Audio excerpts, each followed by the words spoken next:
ఉత్తర తెలంగాణ పట్టభద్రుల ఎమ్మెల్సీ ఎన్నికల ఫలితాలు ఆసక్తికరంగా ఉన్నాయి. మొదటి ప్రాధాన్యత ఓట్లలో ఫలితాలు తేలకపోవడంతో రెండో ప్రాధాన్యత ఓట్లను లెక్కిస్తున్నారు. ఇప్పటి వరకు 23 మంది అభ్యర్థులను ఎలిమినేట్ చేశారు. ఆధిక్యంలో బీజేపీ అభ్యర్థి అంజిరెడ్డి ఉన్నారు. రెండో స్థానంలో కాంగ్రెస్ అభ్యర్థి నరేందర్ రెడ్డి కొనసాగుతున్నారు. ఇద్దరు అభ్యర్థుల మధ్య వ్యత్యాసం తక్కువ ఉండడంతో గెలుపు ఎవరన్నది ఉత్కంఠ రేకెత్తిస్తుంది. ఇదే విషయానికి సంబంధించి మరిన్ని అప్డేట్స్ మా ప్రతినిధి స్వామి అందిస్తారు. స్వామి, ప్రస్తుతం అక్కడ అప్డేట్స్ ఏంటి? కరీంనగర్, అదేవిధంగా మెదక్, ఆదిలాబాద్, నిజామాబాద్ గ్రాడ్యుయేట్ ఎమ్మెల్సీలకు సంబంధించి కౌంటింగ్ ప్రక్రియ కొనసాగుతూ ఉంది. దీనికి సంబంధించి మొదటి ప్రాధాన్యత ఓట్లు లెక్కింగ్ అయిపోగా రెండో ప్రాధాన్యత ఓట్లను లెక్కిస్తున్నారు.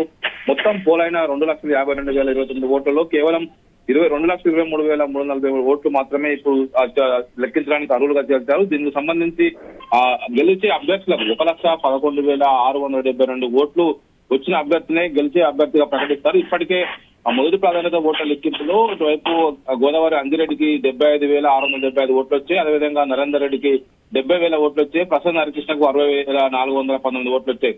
మొత్తం ప్రధానంగా ముగ్గురు అభ్యర్థులు ఇప్పుడు పోటీలో ఉన్నారు. ముగ్గురు కలిపి దాదాపుగా ఇప్పుడు 53,000 ఓట్లకు సంబంధించి గెలుపు కోటకు సంబంధించి లెక్కించే అవసరం ఉంది. ఇప్పటికే ఒక్కొక్కరికి సంబంధించి గెలుపు కోటకు చేరుకోవాలంటే అంజిరెడ్డికి 35,000 ఓట్లు రావాలి, ఇంకా నరేందర్ రెడ్డికి 41,000 ఓట్లు రావాలి, ప్రసన్న హరికృష్ణకి 51,000 ఓట్లు రావాలి. ఇప్పటికే 23 మందిని రెండో ప్రాధాన్యత ఓట్ల లెక్కింపులో భాగంగా ఎలిమినేట్ చేశారు. ఇంకా ఎలిమినేషన్ ప్రక్రియ కొనసాగుతుంది. ఇప్పుడు ప్రసన్న హరికృష్ణకు సంబంధించినటువంటి ఎలిమినేషన్ ప్రక్రియ కనుక కొనసాగితే ఇప్పుడు అంజిరెడ్డి, నరేందర్ రెడ్డి ఎవరో గెలిచారని తేలనుంది. మొత్తానికి ఈ రోజు సాయంత్రం లోపు ఎలక్షన్ సంబంధించినటువంటి కౌంటింగ్ అప్డేట్స్ ఎవరు గెలుస్తారని కూడా తేలే అవకాశం కనబడుతుంది. గత 2 రోజులు కొనసాగుతున్నటువంటి ఈ కౌంటింగ్ ప్రక్రియకు సంబంధించి ఒక ఉత్కంఠత కొనసాగుతూ ఉంది.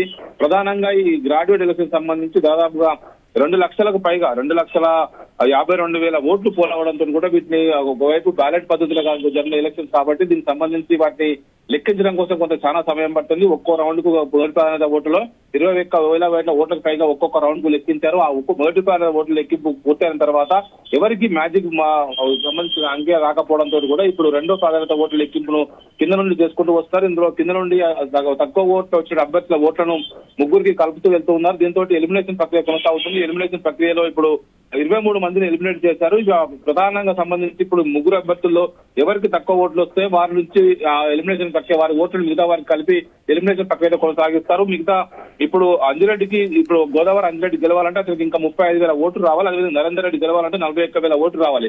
వీరి ఇద్దరిలో ఎవరు ఎక్కువ ఓట్లు రెండో ప్రాంత ఓట్లు ఎవరైతే ఎక్కువ పొందగలుగుతారో వారు మాత్రమే ఇప్పుడు ఎలక్షన్స్ లో విజయం సాధించగలుగుతారు. దీంతో ఇప్పుడు ఎవరు గెలుస్తారా అన్నదంతా కూడా కొంత ఉత్కంఠంగా మారింది. ప్రస్తుతానికైతే గోదావరి అంజిరెడ్డి కాస్త లీడ్ లో ఉన్నారన్నట్టుగా తెలుస్తుంది మనకి. రైట్.